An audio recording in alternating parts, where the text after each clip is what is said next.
Hi guys, Smiley here. So today we will be solving this problem.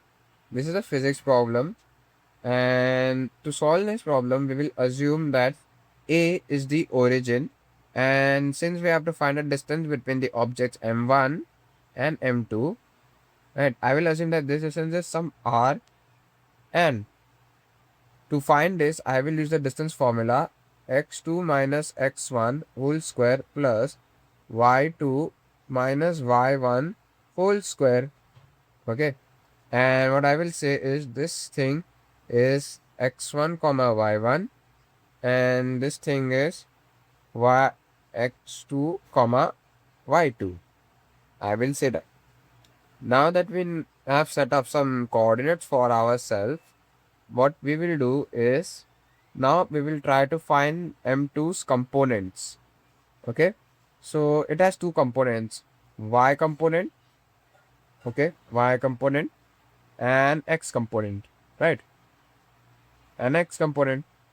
So to find them, first I will make this line, and then I will make this line, and I will make this, and it is acting in this direction, and here are the two component line. This is the y component, this is the x component. This angle right here is 30 degrees 20 meter per seconds.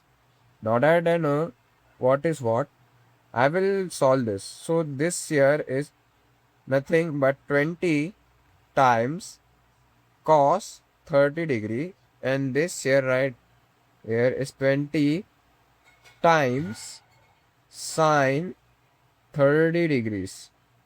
Therefore, I can say that the initial velocity along the y direction will be 20 times half, which is 10 meter per seconds, and the x direction will be 10 root 3 meter per seconds.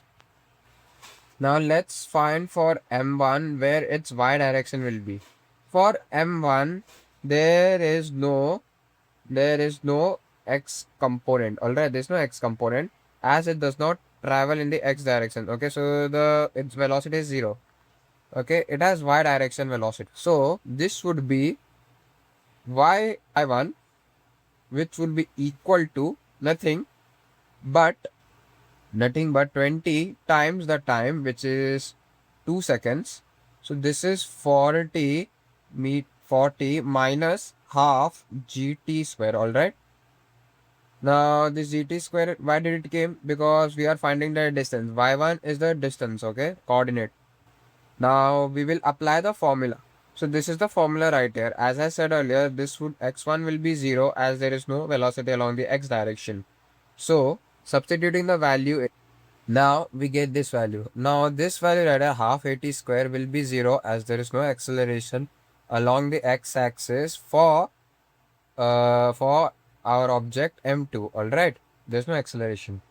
So finally what we get is r is equal to the square root of 20 root 3 whole square plus half gt square. This gt square gets cancelled. This is minus 20 whole square. So r is equal to 1200 plus 400. Alright, so r is equal to root 1600. Therefore, r, or the distance, is nothing but 40 meters, which is our answer.